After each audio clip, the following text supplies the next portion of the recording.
You're watching CTOM TV. Knowledge is power. Sanjay is wondering, how do I know if a clinical trial is promising and might help me? Well, you look at the data. That's a very important question. Whenever you look at a clinical trial, the first thing you want to do is look at the overall response rate. That refers to how many of the patients that received the drug, what percentage of those patients did actually get a benefit from it. And then secondary, you look at the overall survival and progression-free survival. So the progression-free survival, it's a median. We've looked at that before and we've discussed it many times. These are basically the currency of our business, is these statistics. That's how we determine if a drug is better for patient A versus patient B. We do that on a molecular level based on their mutations, not based on their type of cancer. So that's what precision oncology is all about. So the progression-free survival briefly is when you give, let's say, 100 patients a drug, and then 50% of those patients relapse. Then you mark that time on a calendar, and that time period, let's say 8.7 months, is the progression-free survival. And it's immediate when 50% of those patients relapse. Overall survival is the same thing, but the surrogate is when those patients die. So, when 50% of the patients die in the trial, then that would be the overall survival rate. So 24 months or so. And then you get something called the disease control rate. And that is the types of responses that you get. So not all patients are going to have the same type of response. And there's something called the RECIST criteria that breaks down 4 different responses. And in the RECIST criteria, you have the percentage of patients that get what's called a complete response. And that's, I won't get into the details of the RECIST, but it's more than 30% tumor shrinkage, and it's all of the tumors respond. That's a complete response, and that percentage is usually fairly low in clinical trials. Very few people going to get a complete response. And then you have what's called a partial response, and that's more common. And so that is a percentage of patients that respond to a certain treatment or drug partially. So some of the tumors will respond and some of them won't. And typically, the tumors aren't going to shrink a lot compared to a complete response. And you have stable disease, and that's where the tumors don't change at all.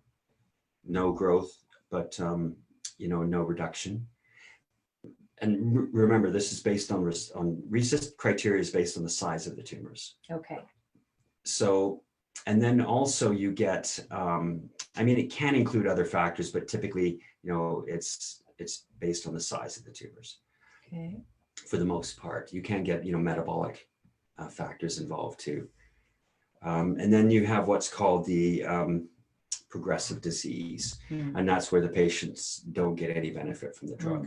So the number of those all added together is called the disease control rate, minus progressive disease, obviously. So the 3 responses, the complete response, partial responses, stable disease, or make the disease control rate. So those are the statistics you want to look at when you're looking at a clinical trial drug. And how do they even quantify who's in it, or determine whether you're a fit for the clinical trial? You want to kind of look at in this day and age, you have to have the tumor markers. It's very important. If you don't have the tumor markers, then it's really no. Right. So in this day and age, you should be, if you're applicable or you're thinking of going into a clinical trial, the trial should either test you for certain markers, or you should already have had the test, and that's why you're looking at it. Is that how that goes?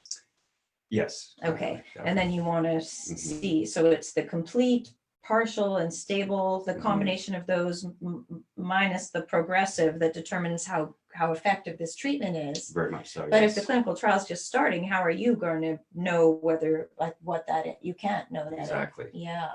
Exactly. So how would we know whether this is a good idea? I guess, what are my other options? I'd have to know.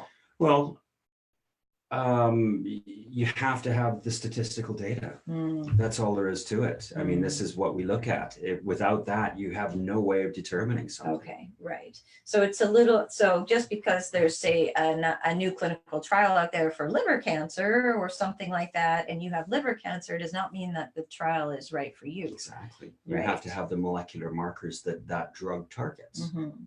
And then ideally be able to see what the stats are so far and see if With it's, people if with it's that molecular trending marker. in the direction that's Exactly. better than what your doctor could provide you otherwise. Yes. Okay. Definitely. All right. So there's a lot to consider Mhm. there, Sanjay, when thinking about a clinical trial. But I know I've heard you tell other folks on these chats that clinical trials can be really beneficial and provide you with access to a treatment that can be very helpful that you wouldn't otherwise get for a couple of years. So Yes. it really depends, as you say, if you have those markers or not. Yes. Okay. Oh, also, you did a talk, the whole section last week on tumor markers. So if that's of interest to you, Sanjay, and others, you will absolutely find a playlist on such things on Alex's YouTube channel at thecancerguy.com. So make sure you have a look there. And if you can't find it, you can always contact us directly at ctome.com and we can point you in the right direction. Thank you for watching CTOME TV. Subscribe below and stay informed.